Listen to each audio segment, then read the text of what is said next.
So নমস্কার বন্ধুরা, আশা করি আপনারা সবাই ভালো আছেন। তো আজকে ভিডিওটি যে টপিকের হতে চলেছে সেটা হচ্ছে সিনেম্যাটিক বিরল ফুটেজ নিয়ে। অ্যান্ড আপনাদের কয়েকটি সিনেম্যাটিক বিরল ফুটেজের টিপস দিব। সেই টিপসগুলো আপনারা মনে রাখবেন। সেই টিপসগুলো মনে রাখলে কিন্তু আপনারা মোবাইল ফোন দিয়ে সিনেম্যাটিক বিরল ফুটেজ কিন্তু শ্যুট করতে পারবেন। তো অবশ্যই আজকে দেখতে পাচ্ছেন আমার লোকেশনটা আলাদা রয়েছে, অ্যান্ড আমি আলাদা লোকেশনে চলে এসেছি। অ্যান্ড আপনাদের দেখানোর জন্য চলে এসেছি যে সিনেম্যাটিক বিরল ফুটেজ শ্যুট করার জন্য যে টিপসগুলো রয়েছে সেই টিপসগুলো আপনাদের বলবো, অ্যান্ড সাথে সাথে আপনাদের প্র্যাকটিক্যালি কিন্তু করে দেখাবো। সেই কারণেই এই প্লেসে আসা, অ্যান্ড আপনাদের জন্য এই প্লেসে এসেছি আমি আজকে ভিডিওটা শ্যুট করার জন্য। তো অবশ্যই ভিডিওটা আপনারা সম্পূর্ণ দেখুন। অ্যান্ড যদি আমার চ্যানেলে নতুন দর্শক হয়ে থাকেন তো চ্যানেলটিকে অবশ্যই সাবস্ক্রাইব করবেন, এবং পাশে থাকা যেটা বেল আইকন আছে সেটা অলে প্রেস করতে কিন্তু কোনো মতেই ভোলা যাবে না। তো চলুন ভিডিওটি স্টার্ট করা যাক। সো বন্ধুরা, আজকে যেটা ভয়েস কোয়ালিটি সেটা কিন্তু খুবই খারাপ রয়েছে, তো অবশ্যই আপনারা অ্যাডজাস্ট করে নেবেন। তো আজকে যেটা বলবো সেটা হচ্ছে আপনাদের কয়েকটি টিপস দিতে চেয়েছি, সেই টিপসগুলো আপনাদের মনে রাখতে হবে।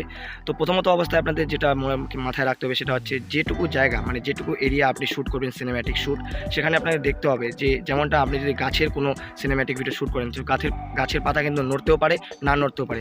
যদি গাছের পাতা নড়ে তাহলে আপনাদের মোবাইলটা মুভ না করলেও হবে, মানে মোবাইলটা আপনাদের না নড়ালেও হবে।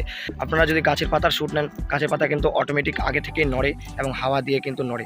তো যেমনটা দেখতে পাচ্ছেন এই যেটা পেট্রোল পাম্প রয়েছে, পেট্রোল পাম্পের সামনে যদি আমি এরকম সোজা রেখে দিই, সিসিটিভি ফুটেজের মতো যদি রেখে দিই, সেটা কিন্তু সিনেম্যাটিক ভিডিও কিন্তু হবে না। তো অবশ্যই আপনাদের কোনো কিছু অবজেক্ট নিয়ে, যেমনটা দেখতে পাচ্ছেন এখানে আমার গাছ রয়েছে, এইভাবে গাছটা নিয়ে আমি কিন্তু মুভ করতে পারি। এখন কোনো কিছু অবজেক্ট নিয়ে কিন্তু মুভ করতে হবে, তাহলেই কিন্তু আপনাদের ভিডিওটা সিনেম্যাটিক লাগবে।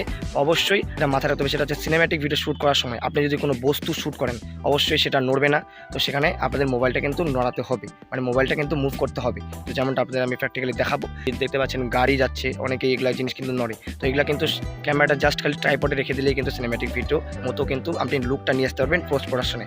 তো অবশ্যই আপনাদের আমি করে দেখাবো, অ্যান্ড ভিডিওটির সাথে থাকুন। অ্যান্ড যদি ভালো লেগে থাকে তো ভিডিওটিকে অবশ্যই একটি লাইক করে দেবেন, এবং চ্যানেলে যদি নতুন দর্শকে থাকেন চ্যানেলটিকে অবশ্যই সাবস্ক্রাইব করে নেক্সট ভিডিওর অপেক্ষায় থাকবেন। আর হ্যাঁ, আপনাদের অবশ্যই ট্রাই করতে হবে সবসময় যেটা মোবাইল ফোন দিয়ে যখন আপনারা ভিডিও শ্যুট করবেন তখন কিন্তু আপনাদের মোবাইলটা যত কম সংখ্যক মানে যত কম সম্ভব আপনাদের কিন্তু মোবাইলটা মুভ করতে কিন্তু কম হবে। কারণ মোবাইলে অ্যান্ড্রয়েড ফোনে যখন আপনারা মুভ করান তখন কিন্তু ভিডিওটা কিন্তু শেকি ভিডিও হয়ে যায়, শেক ভিডিও হয়ে যায়। তো সেই কারণে শেকটাকে কিন্তু মোছাতে গেলে অনেক সময় লাগে বা অনেক খাটনি হয় অ্যান্ড্রয়েড ফোনে। তো সেই কারণে আপনাকে কিন্তু কম মুভ করার চেষ্টা করতে, যত সম্ভব আপনাদের কম মুভ করার চেষ্টা করি, আপনাদের কিন্তু সিনেম্যাটিক ভিডিও তৈরি করার চেষ্টা করতে হবে।